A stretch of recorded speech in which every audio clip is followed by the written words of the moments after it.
Hey, what's up guys, it's Mark Yoon, and today I'm bringing you an interesting video. So this is something that I haven't done on my channel before, so those of you that have been here for a while might find this neat, or those of you who are new here, I hope you find this very informative. But what I want to talk about today is a subject that I've talked about with subscribers before and friends, and I always thought was very curious. So the subject matter we're going to be discussing is Koreans in certain Japanese-made fighting games, or any game in that general. So the game we're focusing on today is probably going to be Soulcalibur, just based on the 3 Korean characters that they have in the games, and I think we want to start by talking about why I wanted to look into this in the first place. So some of my favorite characters in Soulcalibur lore are the 3 Korean characters, those being Hwang, Yoon and Sungmina. These characters don't have the proper, I want to say, representation in the games, and we don't really know why. We didn't know why for a while, and even what I'm going to get into right now could be examples of why, but it's still more speculation than anything. I just think that this topic is interesting. In recent years, we've seen them done a lot better, like in the more recent Tekken games, where you see a Hwang like using actual traditional dobo, which is like the Taekwondo gi, and speaking actual Korean and stuff, but still the way that the character looks and everything like that, he's far more removed from like a Korean character, more closely resembling like a Yakuza member or a Japanese gangster, but just using the clothes. So I think the character is there, but like kind of not there at the same time, and that's why I think this is interesting. Obviously, Bakudo-san is a lot more traditional in Tekken than Hwang is, but I just want to talk about Hwang specifically today, and obviously Sungmina and Yoon as well. But he's coming out for DLC in the next character pass, so that's why I wanted to get into him specifically. So let's start with what my thesis is, and then we can get into the evidence and start talking about it. My thing is that just like how in whatever country you're from, if you read your history books or your textbooks, they usually don't have a lot of the facts correct, and they usually talk about your country as being like the victor or the hero in the story, and all the other countries that play a part are either side characters or playing the villain role. They're obviously not going to talk about villainous or necessarily like negative things that your country does. I think that's human nature, to instill nationalism so that we can be proud of where we're from, but I think that also leads to a little bit of misinformation and xenophobia. But when we talk about these things, we have to be sensitive towards all parties involved, because it's not like these things are done on purpose, except for the people who implement them there, meaning politicians or government officials. The people aren't usually to blame. They're just taught what they're taught, and then they take that as fact, and they live their life thinking that that's fact. And it's really up to personal research for people to do these things. Just for an example, for the longest time in America, we were taught that like Christopher Columbus like actually discovered America in the history books, until it turned out like a long time like later that he was actually a pretty bad guy, and he never actually even stepped foot on the continent of North America. He was in the Bahamas, and he was known for some bad things. So there's like a lot of like facts that come to light later. Some people call that like revisionist history, or we just get more evidence. So there's a lot of like stringent details that we need to look into. So this is going to be a little bit longer of a video, but I encourage you to watch the whole thing, because towards the end we're going to see my actual redesign. I took like a day to like redesign Hwang, to think how I think he should look in this game.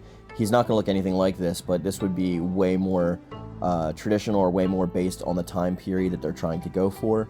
But we're going to get into that later. So let's just, now that we have my my thesis out of the way, let's get into a few things, okay? I think that in general, Japanese people have a distorted image of Korea, and specifically South Korea, and the history and the culture and things that go into that. They're not taught a lot about it. They're actually taught some opposite information from what's actually historically fact. Just like I mentioned with we all have our countries and our bases and biases based in our history books. There's things that they talk about that aren't necessarily true or didn't happen, or they try to revisionist their history because the spotlight is now on them in the industrial age, and they don't want to seem like they're an imperialistic nation. But back in the day, Japan was far more imperialistic, or as imperialistic as Europe was, and they tried to conquer pretty much all of Asia, and they even tried to, we all know what happened in World War II and stuff like that. We're going to get into the wars later, but again, I don't think that this is actually necessarily a generalization of what the people think. I think this is how they're taught, so it's completely okay that that they might not get it, but that's why we want to go over this. Because obviously Project Soul is part of Bandai Namco and they're a Japanese developer, so I think it's important to look at it from that perspective and that angle. So my basis of this is that they just don't know much about them, and we're going to get into why right now. So my first point is going to be the wars. So back in the 1500s, Japan was at the end of its samurai era, let's say. I believe it was the Edo period, but they at this point were trying to look for other lands, and they were trying to expand their empire, and they tried to conquer a couple places, including Korea and Japan. At that time, obviously, Korea was one nation. I mean, Korea and China. So we have the first invasion that took place in 1592 to 1598. And that was in Korea, and they tried to invade them. And what happened was Korea and Japan strategically teamed up together, and they pushed back Japanese armies into a stalemate, so they ended up leaving. And again, the reasons why I'm talking about these is not to shed a negative light on Japan itself. It's just the fact that this is why I think they don't have a good idea, which is why when we see representation from other characters in the Soulcalibur franchise, let's say the Europeans, like you can look at Siegfried, he's pretty representative of his nation. He's got proper armor, not the fantastical armor, but it's a fantasy version of the real armor that was used, or maybe the weaponry. When you're looking at the Chinese characters, any of the nations, they're pretty spot on when it comes to how they're represented. But for some reason, specifically when it comes to the Korean characters, they're far more lumped in with, I would like to say, China, or just general Asian, general East Asian culture, than have their own culture, which shows more of an idea of how the developers look at the country as opposed to how it's actually supposed to be represented. So this is just going to talk about why the people probably think that, and go from there. So we already mentioned that we had the first invasion in 1592, so it's been going on for a while. It's not just a recent thing. And then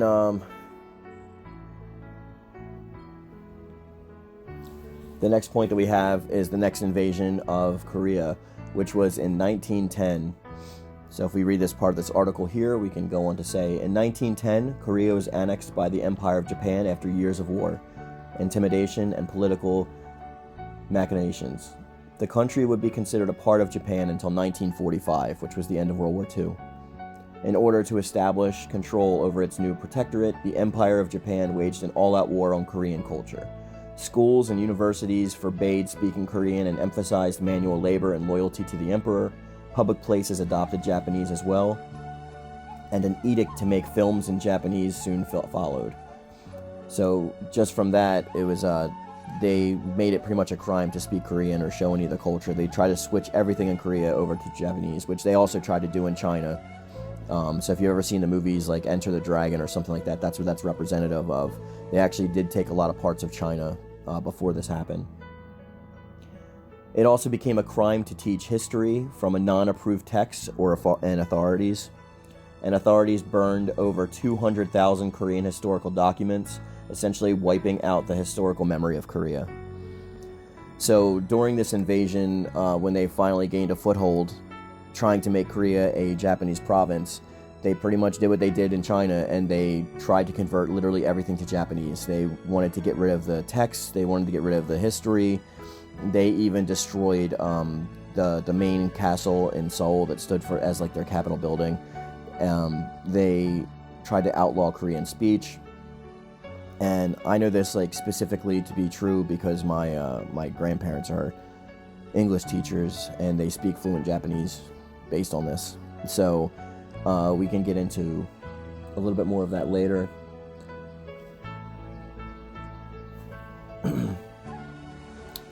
So what I wanted to get into, my next point, is I wanted to talk about what happened at the end of World War II. So in 1945, the Japanese occupation of Korea began in 1910 and ended at the end of World War II in 1945. So this is talking about the occupation. The Empire of Korea was stripped of its diplomatic sovereignty and declared a protectorate of Japan with the signing of the Japan-Korea Treaty of 1905.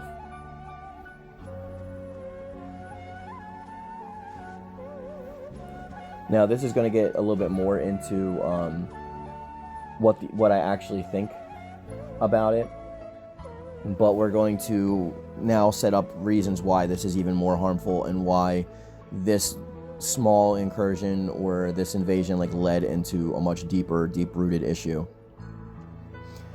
So there's a lot of problems that go on in modern day between Japan and Korea, but I'll get into that later. The next point that I just wanted to talk about is what happened at the end of World War II.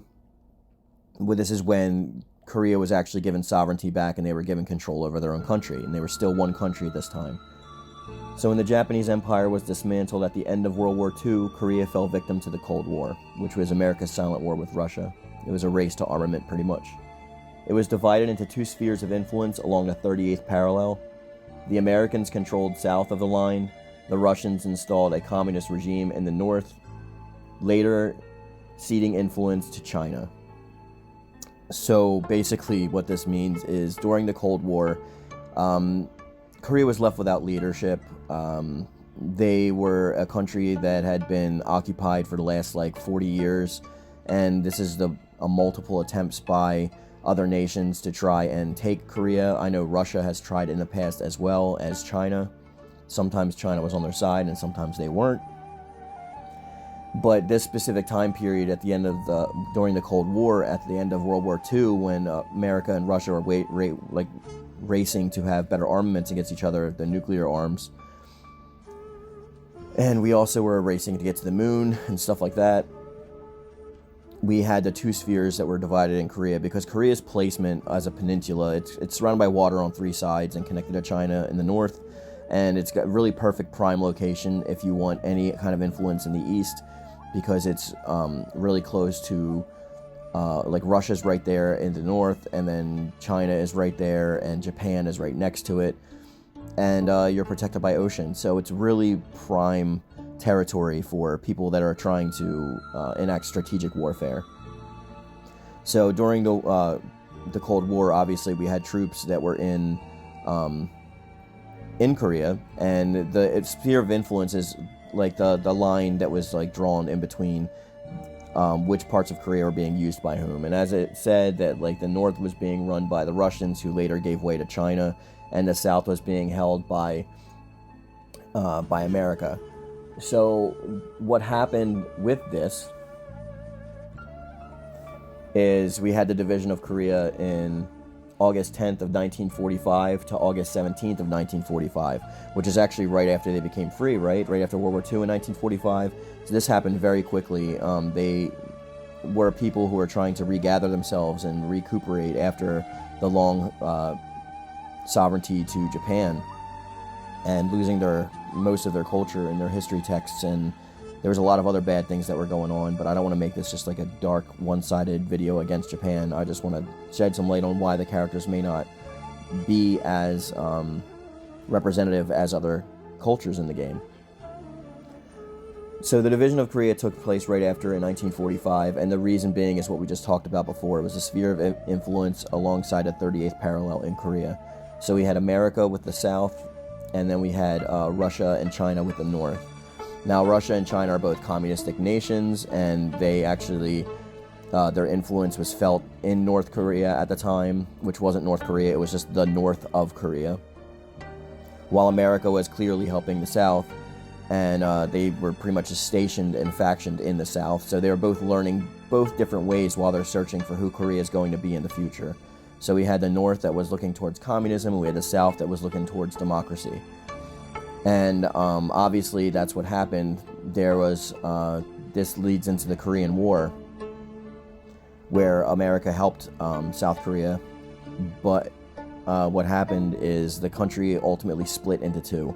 And we have North Korea, the communist dictatorship in, I mean, I can't even call it communist because it's like it's run on communist principles that were learned from Russia and China, but it's definitely a dictatorship.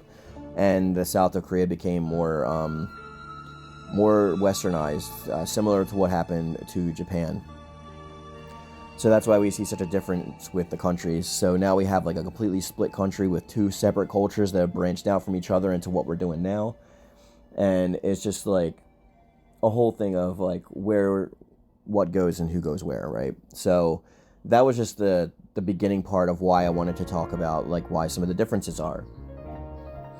So if we take, let's say, Sungmina, for example, she had an alternate costume in Soulcalibur 2 that resembled hanbok, which is the traditional style of Korean clothing. If you were going to compare this to something, it would be the kipao in China, or it would be kimono in Japanese. So the hanbok is their traditional wear, and Sungmina isn't really wearing traditional hanbok. I know a lot of my subscribers have come to me and said, well, she's wearing it in Soulcalibur 2. That's not hanbok at all. The only thing that's representative of it is the bow that's in the middle. Everything else is completely Chinese. She's even got a yin-yang symbol on her boots, and Korea isn't represented by the yin-yang. It's like a more harmony version of which is a red and blue upside down yin-yang, which represents like the heavens and the earths, and then it's surrounded by the four elements. That's their flag. So if you look at this clothing, like, first of all, she's not wearing much, and I'm not saying that that's like indicative of hanbok, because South Korea has definitely shown that you can show sexuality in your clothing. They've done so with their taekwondo uniforms, and they've also, in certain things, like there's some K-pop groups that like had a taekwondo theme, and they, as you can see here, made like a sexy taekwondo uniform out of it. So they can definitely do that towards hanbok as well. I can definitely say you can shorten it, you can make it look different, but what she's using is definitely not that. Now let's get into her weapon style also. Like, her weapon is actually somewhat traditional.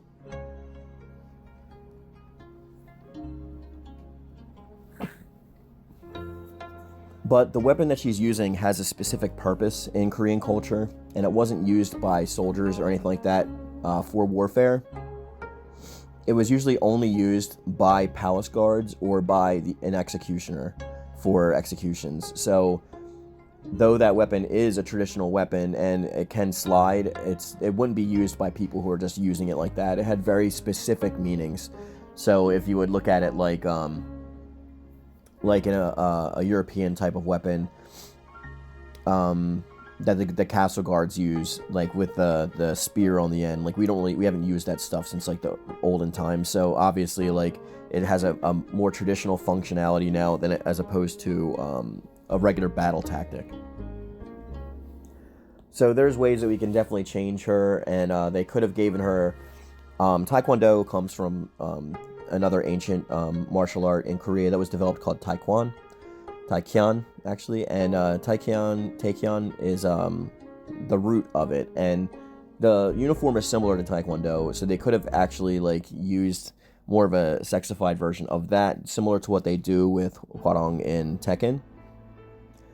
And that could have been her main, and then they could have gave her like a hanbok for her alternate, or even vice versa. But I just wanted to say also the hairstyle, that braided hairstyle with the bangs and the headband, that's not indicative of Korean culture at all. Neither is the weights around her wrists and the fighting armor that she's using on her boots, and her, like, all of that is Chinese and Japanese influence. It's a generalization of East Asian culture, but it particularly this part has nothing to do with South Korea at all, or ancient Korea from the Joseon Dynasty, which is where the time period's coming from. So that's just one thing. And then over the years, her costume has just gotten less and less and less like Korean, and with the hair and the eye style and everything like that, like now Sungmina like barely resembles Korea at all, except for in her name. That's literally it. Like, not her fighting style, because with the 3 Koreans from Soulcalibur as well, like Hwang and Young Sung as well, they use traditional Chinese weapons and they use a traditional Chinese fighting style. So it's more indicative of ancient Chinese culture than Korean culture.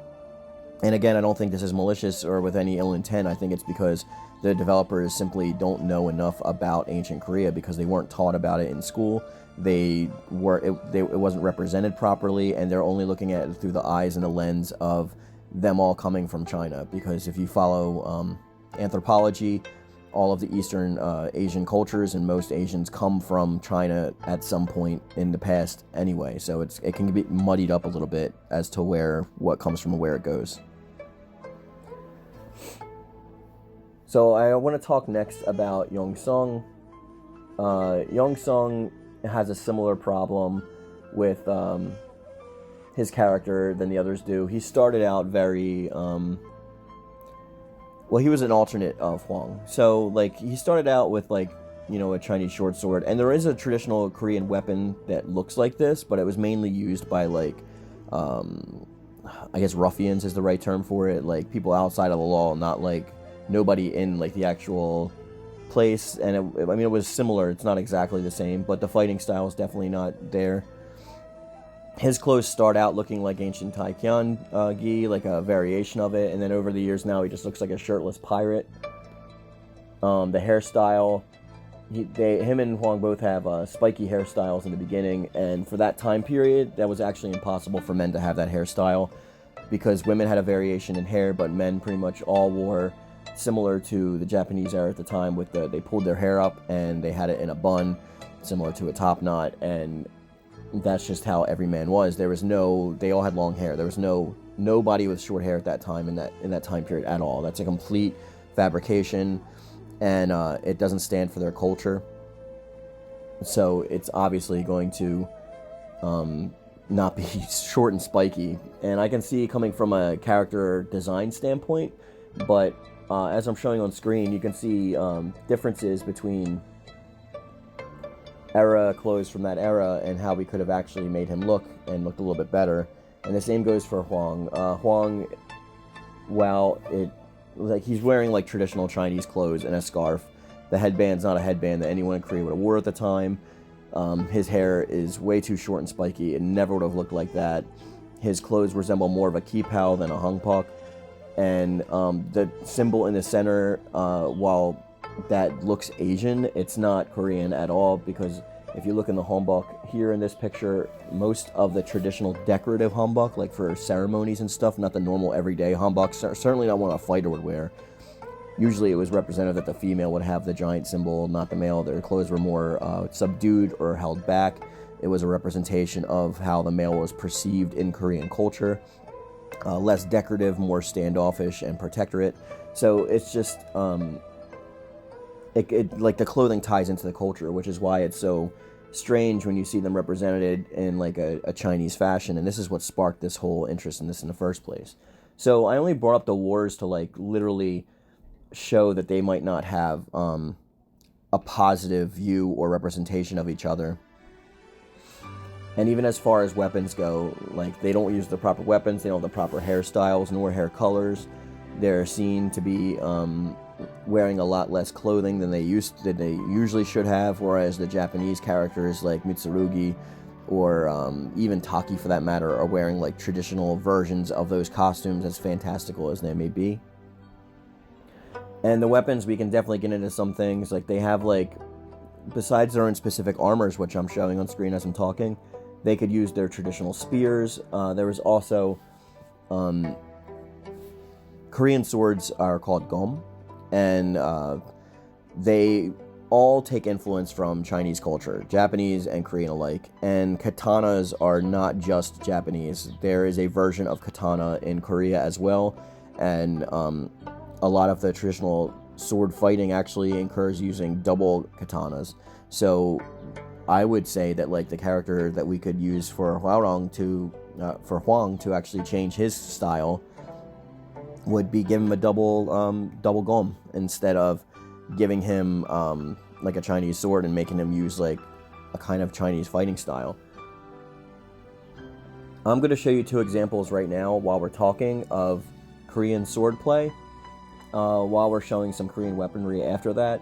So if you want to see like how Korean swordplay is usually used, this is how characters like Hwang or Yoon could actually fight in this style, because they have their own traditional style that's completely separated from China or Korea or Japan. And I just think it's indicative to use their own fighting styles just like we do with every other character in the games.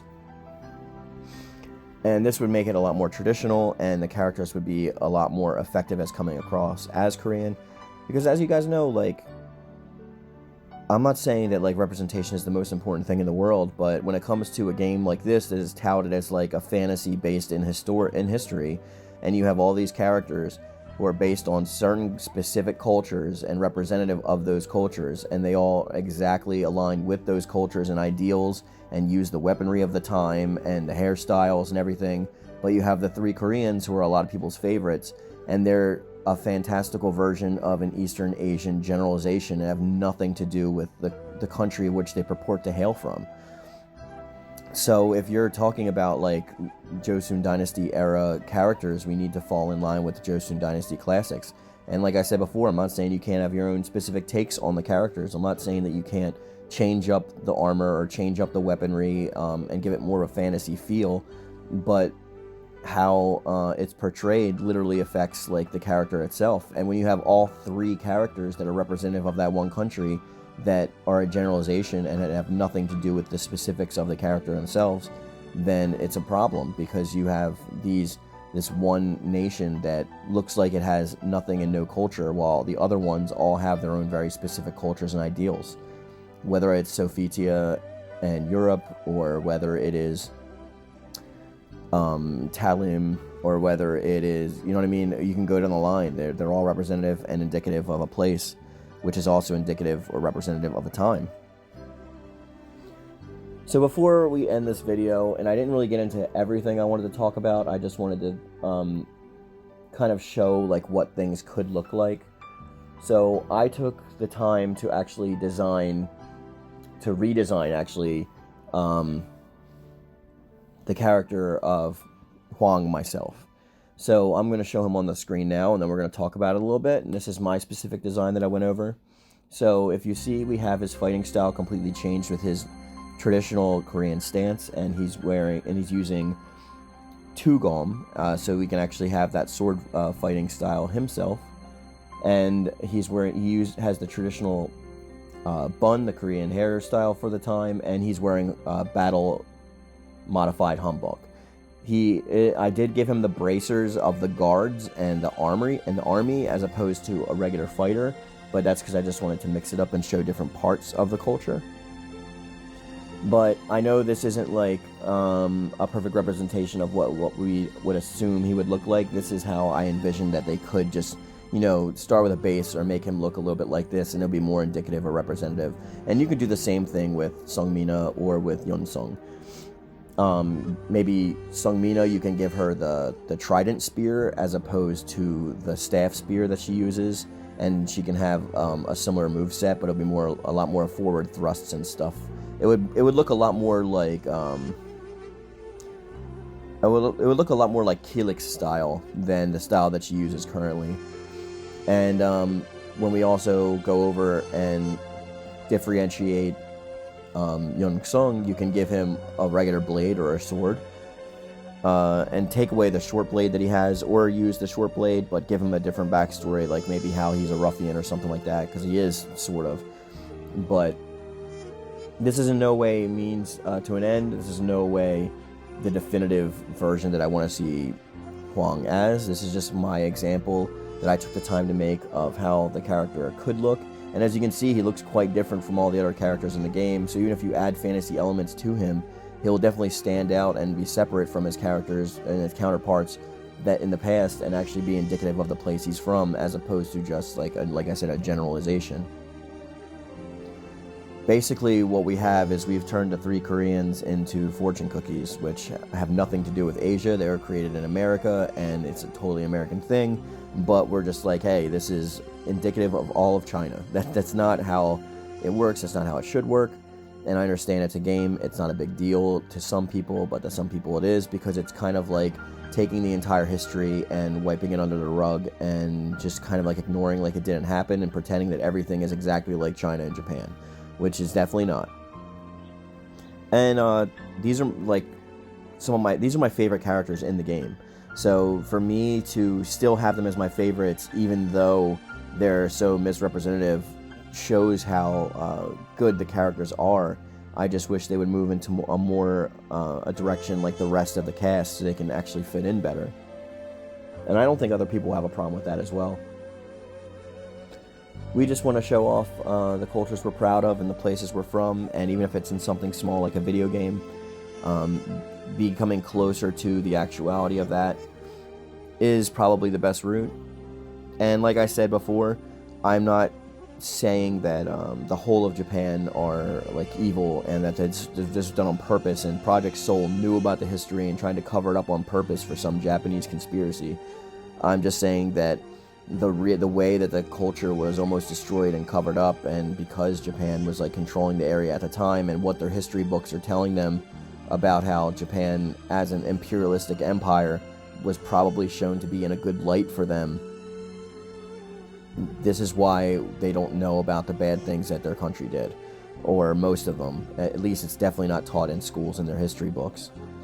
So what we can take away from this is that I just think it should be important to recognize the cultural difference when we're actually using these characters in the game, because they aren't just a generalization. There's a lot of problems with the character designs, and they're not representative of Korea at all, actually.